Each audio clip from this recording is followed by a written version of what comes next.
Your next topic is soft skills required for career in physical education. So first of all, you have to know what is soft skills.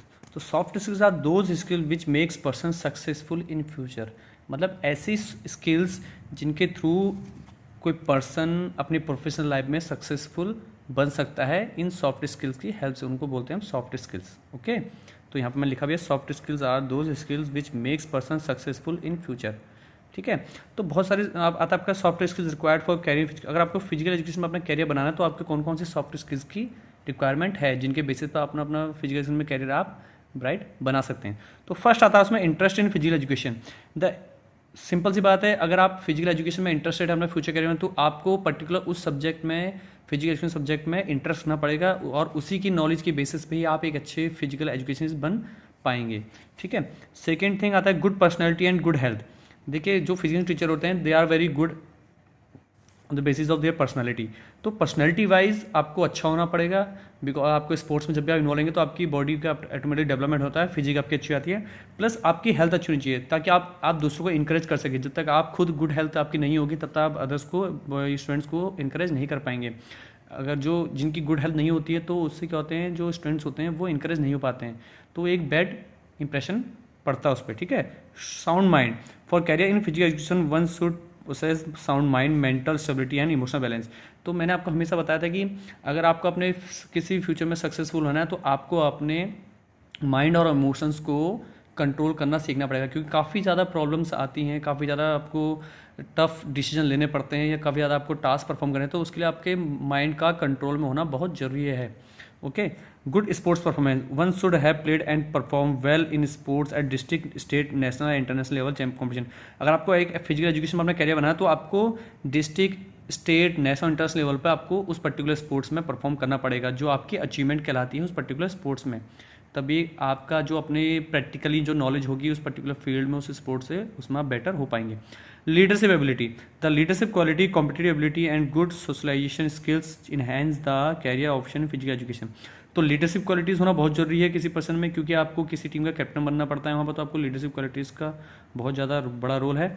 Competitive ability यानी कि अपने competitive के साथ आप में होनी चाहिए कि चाहे आपके सामने स्ट्रॉन्ग टीम हो या वीक टीम हो, आपको वहाँ पर कॉम्पिटिटिव एबिलिटी रखनी पड़ेगी.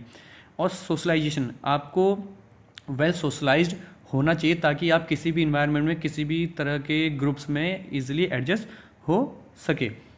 ठीक है, क्योंकि आपको जॉब जो है आपके पर्टिकुलर एरिया पे ही नहीं, आपको अदर स्टेट में भी जाना पड़ता है या आउट ऑफ कंट्री भी जाना पड़ता है, तो आपके लिए वहाँ पर एडजस्टमेंट एबिलिटी होना और सोशलाइज होना बहुत ज़रूरी है. ठीक है, नेक्स्ट आता भी कुछ मैं आपको इजी इजी पॉइंट्स बता रहा हूँ तो नंबर टिक लगा. Sportsman spirit one must possess high level of sportsman spirit with high level of social qualities like discipline, honesty, togetherness, self confidence, friendship, faithful, loyalty etcetera. तो हर किसी में sportsman spirit होना जरूरी है, क्योंकि आप स्पोर्ट्स फील्ड से रिलेटेड करते हैं फिजिकल एजुकेशन, तो स्पोर्ट्समैन स्पिरिट होना बहुत जरूरी है. और हाईली बहुत ज़्यादा सोशल क्वालिटीज़ को डेवलप करना जरूरी है, तो वो डिसिप्लिन होना चाहिए, क्योंकि स्पोर्ट्स हमें डिसिप्लिन होना सिखाता है, क्योंकि हमको सारे जितने भी स्पोर्ट्स हैं वो सारे के सारे में एक रूल्स में फॉलो करके ही आपको विन करना होता है किसी मैच को. तो वो हमें डिसिप्लिन सिखाता है, ऑनेस्टी सिखाता है कि अगर कोई भी गलत चीज़ हो रही है तो वहाँ पर आप उसको गलत चीज़ को बताएं, टुगेदरनेस सबको साथ लेके खेलें, सेल्फ आप खुद में अपने कॉन्फिडेंट रहे, फ्रेंडशिप दोस्तों के साथ काफ़ी अच्छे आपके रिश्ते, वो फेथफुल, लॉयल्टी, ये सारी चीज़ें आपकी सोशल क्वालिटीज़ में आती हैं. तो ये आपकी डेवलप ऑटोमेटिकली डेवलप होनी चाहिए, और जब भी आप स्पोर्ट्स में इन्वॉल्व रहेंगे तो ये कहीं ना कहीं ये सारी जो सोशल क्वालिटीज़ हैं ये डेवलप होनी स्टार्ट हो जाती हैं. फिर आता है नॉलेज अबाउट डाइट, पोस्चर. तो डाइट, न्यूट्रिशन का भी आपको कंप्लीट नॉलेज होना चाहिए, तभी जाके आप किसी को एक बेटर शेड्यूल उसके लिए या उसके लिए उसको प्रॉपर न्यूट्रिशन रिलेटेड आप उसको टिप्स वहाँ पर गाइड कर सकते हैं. ठीक है, और गुड पोस्चर, पोस्चर में कौन कौन सी मिस्टेक्स हैं किसकी और क्या करेक्ट पोस्चर होता है किस पर्सन का, वो भी आप उसको ईजिली बता सकते हैं. उसके क्या क्या साइड इफेक्ट हैं और क्या इफेक्ट पड़ता है उस पर्सन पर रॉन्ग पोस्चर का, वो भी आपको नॉलेज होना चाहिए, क्योंकि आपको फिजिकल में कैरियर बनाना है. तो ठीक है, नेक्स्ट आता है knowledge about sports medicine and sports exercise. One should have good knowledge about sports medicine, sports exercise, is prevention and it's correction. तो आपको स्पोर्ट्स मेडिसिन, स्पोर्ट्स में जो इंजरीज होती हैं उनको कैसे क्या मेडिसिन वहाँ पर फर्स्ट एड ट्रीटमेंट दिया जाता है, और स्पोर्ट्स एक्सरसाइजेज तो किन एक्सरसाइजेज के थ्रू उन इंजरीज को मेडिसिन के साथ साथ आप फास्टर रिकवरी प्रोवाइड कर सकते हो उस इंजर्ड पर्सन को, इसकी नॉलेज होना भी बहुत जरूरी है. और कैसे गलत मूवमेंट्स को आप करेक्ट कर सकते हैं इसकी नॉलेज होना जरूरी है. Knowledge about our body system, देखिए फिजिकल एजुकेशन जो होता है फिजिकल एजुकेशन, तो आपको अगर अपनी बॉडी की नॉलेज नहीं है तो आप किसी को भी इंकरेज नहीं कर पाएंगे। One should have good knowledge about various body system and it's working. तो बॉडी की कंप्लीट वर्किंग सिस्टम की नॉलेज होना बहुत जरूरी है एज अ फिजिकल एजुकेशन से, अगर आप कैरियर बनाना चाहते हैं तो। से कंसल्टिंग विद अचीवर्स, ये बहुत बड़ा रोल होता है कि जिन लोगों ने भी अपने लाइफ में बहुत ज़्यादा अचीवमेंट्स अचीव करी है उनके साथ आप कंसल्ट करें, उनसे आप प्रॉपर गाइडेंस लेते रहें ताकि आप भी उनकी तरह सक्सेसफुल हो सकें फिजिकल एजुकेशन रिलेटेड सब्जेक्ट में। Okay, so next topic is sports tournament. तो ऐसे कौन कौन से स्पोर्ट्स टूर्नामेंट हैं जो ऑल ओवर इंडिया में कंपटीशन कराए जाते हैं या होते हैं? तो बहुत सारे स्पोर्ट्स हैं, क्रिकेट, फुटबॉल, हॉकी, सारे गेम्स के कहीं ना कहीं स्पोर्ट्स रिलेटेड हैं, कौन कौन से टूर्नामेंट्स होते हैं। तो यहाँ पर आपको नॉर्मली पता है सबसे बड़ा इवेंट जो होता है वर्ल्ड में वो होता है ओलंपिक गेम्स। इससे बड़ा कोई भी इवेंट नहीं होता, इवन वर्ल्ड कप भी इसके सामने बहुत छोटा होता है। तो सबसे टफेस्ट जो कॉम्पिटिशन होता है वो होता है ओलंपिक गेम्स। हर 4 साल बाद ये होता है और हर कंट्री की जो एक एसोसिएशन होती है, जैसे इंडिया की IO है, इंडियन ओलंपिक एसोसिएशन, वो अपने प्लेयर्स वहाँ से भेजती है और ओलंपिक गेम्स को कंडक्ट कराने का जो रोल है वो जाता है IOC, इंटरनेशनल ओलंपिक कमेटी, वो इसको क्या ऑर्गेनाइज करती है। World cup, championship tournament, respective games, हर गेम्स के क्रिकेट में वर्ल्ड कप, फुटबॉल, बास्केटबॉल हो गया, रग्बी हो गया, तो ये वेरियस गेम्स के different types of world cups event होते हैं। कॉमनवेल्थ गेम्स 2010 में इंडिया में हुए थे और जिनकी जो स्टार्टिंग है ब्रिटिश गवर्नमेंट ने स्टार्ट की जब हमारा देश गुलाम था। ठीक है, ओके। नेक्स्ट आता है एशियन गेम्स। एशियन गेम्स भी बहुत बड़ा कॉम्पिटिटिव स्पोर्ट्स है, बहुत ज़्यादा स्पोर्ट्स में काफ़ी फेमस है। इसमें भी ये ट्रैक एंड फील्ड्स इवेंट्स यहाँ पर सारी चीज़ें होती हैं। फिर आता है टेस्ट मैचेस, यहाँ पर ये 1 day 1 international matches, grand slam, Davis cup, tennis, ये test matches, 1 day international matches cricket से रिलेटेड है। ठीक है, champions trophy, IPL, big bash league, they are the also types of tournament of cricket. World university games, international games, तो university जो होती हैं all over India में, जितनी भी यूनिवर्सिटीज़ होती हैं, जैसे यहाँ पर की जो नज़दीक में यूनिवर्सिटी देखोगे वो देखोगे आप बरेली में जो रेलखंड यूनिवर्सिटी, तो ऑल इंटरनेशनल यूनिवर्सिटीज़ कंपटीशन भी होते हैं, जो हर कंट्री की जो बेस्ट यूनिवर्सिटी होती है वो वहाँ पर जाके खेलती है। हर कंट्री की यूनिवर्सिटीज़ आती हैं, वो आपस में कॉम्पिटिशन करती हैं, तो वो भी एक स्पोर्ट्स टूर्नामेंट है जिससे टैलेंट आइडेंटिफिकेशन किया जाता है। इसमें आता है सैफ गेम्स भी होते हैं, एशियन स्कूल गेम्स, स्कूल के एशिया में जितने भी स्कूल्स हैं उनके अपने स्कूल गेम्स होते हैं। ठीक है, ऑल इंडिया इंटर यूनिवर्सिटी, ये बहुत बड़ा आज के टाइम पे काफ़ी ज़्यादा पॉपुलर है। जब भी किसी यूनिवर्सिटी से आप परफॉर्म करते हैं तो ऑल इंडिया लेवल पे, तो वहाँ पर ऑल इंडिया यूनिवर्सिटी वो कहलाता है। ठीक है, और इंटर यूनिवर्सिटी भी आता है आपका, नॉर्थ जोन इंटर यूनिवर्सिटी कहा जाता है इनको, यानी कि जो नॉर्थ जोन में जितनी भी यूनिवर्सिटीज़ हैं उनके बीच में जो कॉम्पिटिशन होता है उसे नॉर्थ जोन कहा जाता है। वेस्ट जोन में जितनी भी यूनिवर्सिटीज़ उनके बीच में जो मैचेस होंगे उन्हें इंटरयूनिवर्सिटी कहा जाता है। सीनियर जूनियर नेशनल फेडरेशन का बहुत सारे सीनियर सब junior national level, senior national, इस तरह के कंपटीशन ऑल ओवर इंडिया में टाइम टू टाइम होते रहते हैं। फिर आता है state championship, state district level matches होते हैं, स्टेट लेवल मैचेस होते हैं। ठीक है, तो यहाँ पर काफ़ी ज़्यादा देखने को मिलता है। फर्स्ट ऑफ ऑल डिस्ट्रिक्ट होता है, देन स्टेट, स्टेट के बाद वो पर्सन जो वहाँ से सेलेक्ट होते हैं वो खेलते हैं नेशनल लेवल। ठीक है, तो इसमें टूर्नामेंट सीनियर जूनियर इसमें भी कैटेगराइज होता है, कैटेगरी वाइज डिवाइड किए जाते हैं टूर्नामेंट। इंटर कॉलेज टूर्नामेंट्स, जो कॉलेजेस हैं उनमें आपस में जो मैचेस होते हैं इंटर कॉलेज टूर्नामेंट्स होते हैं, ये भी काफ़ी ज़्यादा, और ये भी स्टेट यूनिवर्सिटी के थ्रू ये कराए जाते हैं। डिस्ट्रिक्ट स्पोर्ट्स टूर्नामेंट, इसका जो कराने का जो सारा क्रेडिट जाता है वो जाता है उस डिस्ट्रिक्ट के स्पोर्ट्स ऑफिसर को, DSO जिसे कहा जाता है डिस्ट्रिक्ट स्पोर्ट्स ऑफिसर। तो डिस्ट्रिक्ट लेवल में जितने भी इवेंट्स होते हैं उसमें DSO का कम्प्लीटली रोल होता है। इंटर स्कूल CBSE क्लस्टर, तो ये जो क्लस्टर वाइज होते हैं CBSE के, ये भी स्कूल लेवल पे होते हैं, जोन वाइज, सो SGFI भी कहा जाता है। पहले क्लस्टर वाइज होता है, क्लस्टर के बाद जो टीम सेलेक्ट होती है CBSE की वो SGFI कहलाती है। So these are the sports tournaments in India. Now come to the Khelo India programme, ये आपके सिलेबस में न्यू ऐड हुआ है, लास्ट ईयर ऐड हुआ था। तो ये क्वेश्चन, इससे काफ़ी ज़्यादा क्वेश्चन आ सकते हैं 1 मार्क्स के MCQ रिलेटेड, और 3 और 5 मार्क्स के क्वेश्चन भी बन सकता है क्योंकि बहुत इंपॉर्टेंट टॉपिक है। सो प्लीज़ इसको थोड़ा ध्यान से सुने। मैंने स्टोरी बेसिस में लिखी हुई है कि कैसे हुआ था, कब ऑर्गेनाइज हुआ, कितने पार्टिसिपेंट थे और कितना इसमें फंडिंग प्रोवाइड करेगी थी। फिर इसके मैं आपके ऑब्जेक्टिव्स बताऊंगा खेलो इंडिया प्रोग्राम के। तो खेलो इंडिया प्रोग्राम में जो स्टार्टिंग में जो सबसे पहले चीज़ थी वो है खेलो इंडिया स्कूल गेम्स, यानी कि जितने भी ऑल ओवर इंडिया में स्कूल्स हैं वहाँ से उनके जो स्टूडेंट्स हैं, अच्छे स्टूडेंट जो थे, टैलेंटेड स्टूडेंट्स, उनने पार्टिसिपेट करा था। तो ये स्टार्टिंग में इनको कहा गया था Khelo India school games. Okay, now start the Khelo India school games which are a part of Khelo India. तो खेलो इंडिया प्रोग्राम का एक पार्ट है Khelo India school games. They are held from 31 January to 8 of Feb. तो 31 जनवरी से 8 फरवरी के बीच 8 फरवरी तक ये खेलो इंडिया स्कूल गेम्स खेले गए थे 2018 में इंदिरा गांधी स्टेडियम जो कि न्यू दिल्ली में है। 31 से 8 फेब तक, 31 जनवरी से 8 फेब तक 2018 में इंदिरा गांधी स्टेडियम न्यू दिल्ली में ये फर्स्ट टाइम ऑर्गेनाइज किए गए थे। और इसमें जो ऑर्गेनाइज करने का सबसे बड़ा हाथ जाता है वो जाता है हमारे प्राइम मिनिस्टर को, उनके उससे ही ये गेम्स हुए थे। The Khelo India programme has been introduce to revive the sports culture in India. तो खेलो इंडिया प्रोग्राम करने का जो मेन ऑर्गेनाइज करने का जो मेन पर्पस था वो ये था कि कंट्री में स्पोर्ट्स का एक कल्चर बना देना, यानी कि हर लेवल पे स्पोर्ट्स में इन्वॉल्व कर देना बच्चों को। ठीक है, India at grass root level by building a strong framework for all sports. ठीक है, तो ऐसा कल्चर बना देना स्पोर्ट्स का वो ग्रास रूट लेवल से, यानी कि लो लेवल से ही उसमें बच्चे पार्टिसिपेट करना स्टार्ट कर दे और कंपटीशन टाइम टू टाइम और टफ होता चल जाए, जिससे उनको बेटर सिलेक्शन मिल सके, बेटर टैलेंट उनको मिल सके। ठीक है, for all sports played in our country to make a strong nation, जिससे हमारी जो कंट्री हमारा जो नेशन है वो और स्ट्रॉन्ग हो सके।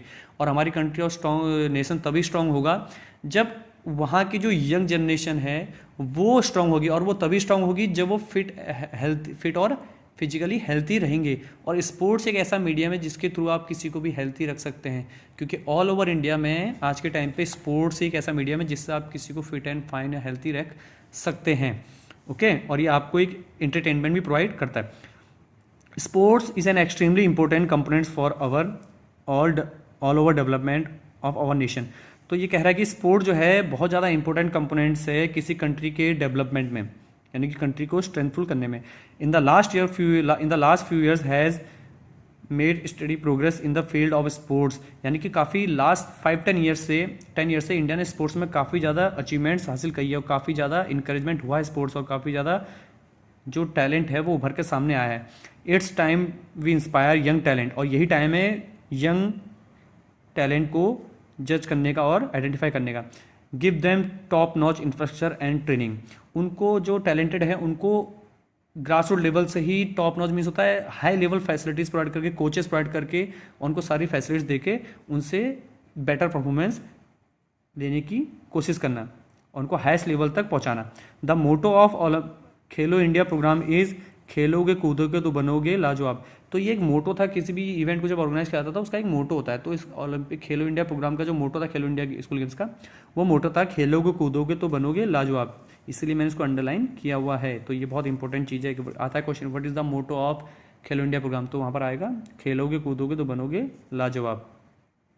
Okay, there are 5000 participants. तो कम से कम खेलो इंडिया स्कूल गेम जो प्रोग्राम था उसमें स्कूल गेम्स में 5000 स्टूडेंट ने पार्टिसिपेट किया था, जो डिफरेंट 29 स्टेट से ऑल ओवर इंडिया से पार्टिसिपेट कर रहे थे। ये मैंने अंडरलाइन भी किया हुआ, देखो 5000 पार्टिसिपेंट स्कूल स्टूडेंट्स थे और 29 स्टेट से बिलोंग करते थे। और जो एज कैटेगरी रखी गई थी उसमें अंडर 17, यानी कि 17 ईयर्स से कम एज के बच्चे, 17 ईयर्स तक के बच्चे ही उसमें पार्टिसिपेट कर सकते हैं, उससे ऊपर के बच्चे पार्टिसिपेट नहीं कर सकते। यानी कि इसका मतलब मान लीजिए आप 12th क्लास से जो बच्चे पढ़ते हैं उनको, तो 17 ईयर्स तक 12th क्लास में ही होते हैं बच्चे, तो एज कैटेगरी इसमें रखी गई थी, उससे ऊपर वाली एज कैटेगरी को इसमें इंक्लूड नहीं किया गया था, तो इसीलिए इसका नाम स्कूल गेम्स रखा गया था। ठीक है, तो ये इसके कुछ इंपॉर्टेंट पॉइंट्स हैं जिनको मैंने अंडरलाइन किया हुआ है। Is we are invited to participate, जिनको इन्वाइट किया गया था। There are 16 sports are played in this event. इसमें खेलो इंडिया प्रोग्राम जो था इसमें 16 गेम्स को इंक्लूड किया गया था, which are follows archery, athletics, badminton, basketball, boxing, football, gymnastic, hockey, judo, kabaddi, kho kho, shooting, swimming, volleyball, weight lifting and wrestling. तो cricket को छोड़ के लगभग ऑलमोस्ट सारे ही गेम इसमें ऐड थे। 16 गेम्स को इनमें ऐड किया गया था, और इन्हीं सारे 16 गेम में जो स्कूल स्टूडेंट्स थे उनने इसमें काफ़ी ज़्यादा पार्टिसिपेट किया था। इन this event in 199 gold, 199 silver and 275 bronze medals provide by Khelo India school games. तो जितने भी ये 16 गेम्स थे इनमें से 199 gold, 199 silver and 275 bronze medal वहाँ पर प्रोवाइड कराए गए थे, उनको एज अ रिवॉर्ड्स वहाँ पर दिए गए थे। फर्स्ट पोजीशन जो होती है उसको गोल्ड, और सेकंड पोजीशन जो होती है सिल्वर, और थर्ड पोजीशन को दिया जाता था ब्रॉन्ज। ओके, खेलो इंडिया जिसे KISG कहा था, खेलो इंडिया स्कूल गेम।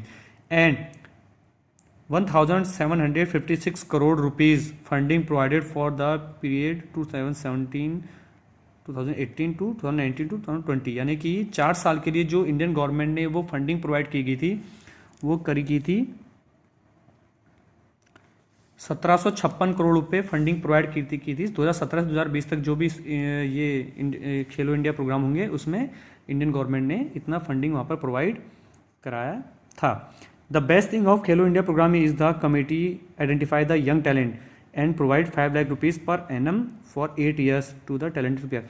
इसका जो सबसे खास बात थी खेलो इंडिया प्रोग्राम की वो ये थी कि इन 16 गेम में से उनमें से उन्होंने बेस्ट टैलेंट को आइडेंटिफाई करा और उनको 5 लाख रुपीज़ पर, जो कमेटी थी जिनने डिसाइड करा था, जिनने ऑर्गेनाइज करा था, उनने हर टैलेंटेड प्लेयर को 5 लाख रुपीज़ पर एनम यानी कि 5 लाख रुपए हर साल उनके खर्चे पे, उनकी फैसिलिटीज़ पे उनने क्या करे, स्पेंड करे 8 साल तक के लिए।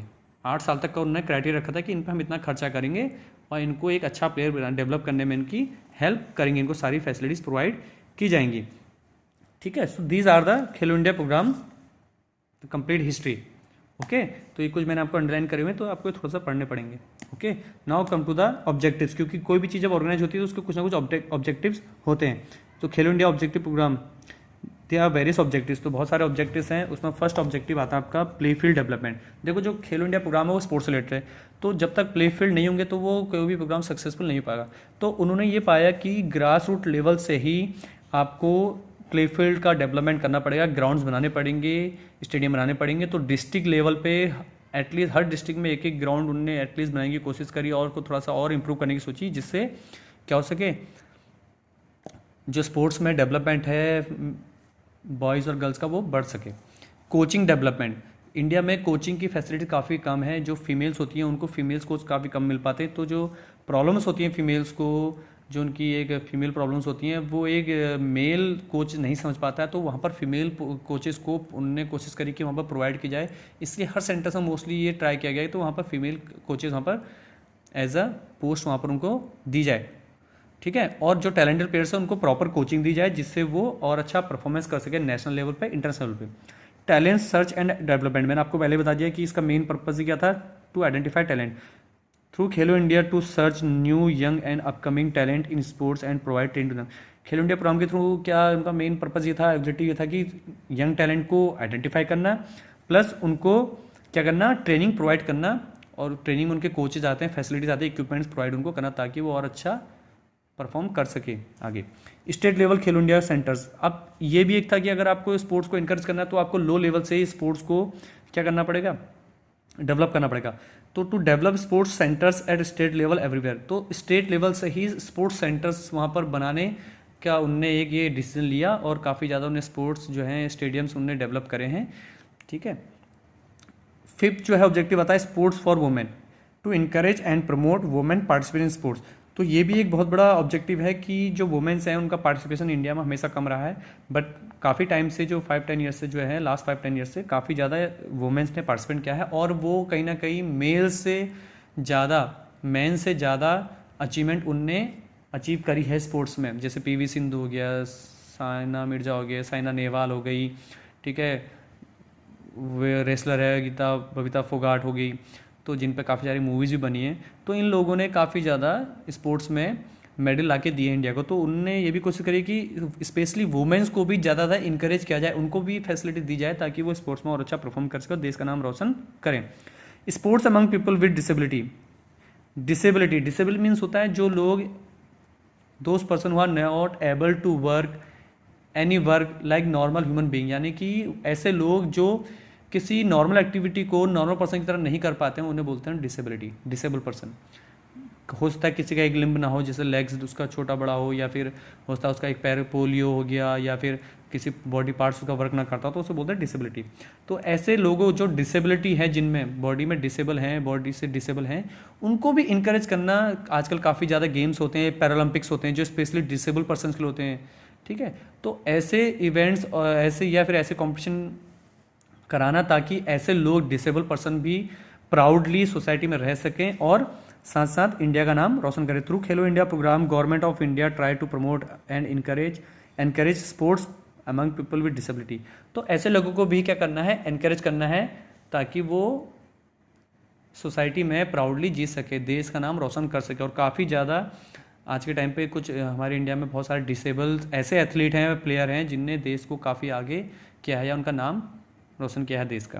And the last, the promoting rural and indigenous game. Indigenous games होता है जिनका ओरिजिन इंडिया में हुआ था, लाइक योगा, मलखम, ठीक है, रेसलिंग, तो इनका ओरिजिन इंडिया में था, तो इनको इंडिजीनियस गेम कहा जाता है, इसलिए इनको इंडिजीनियस गेम कहा जाता है।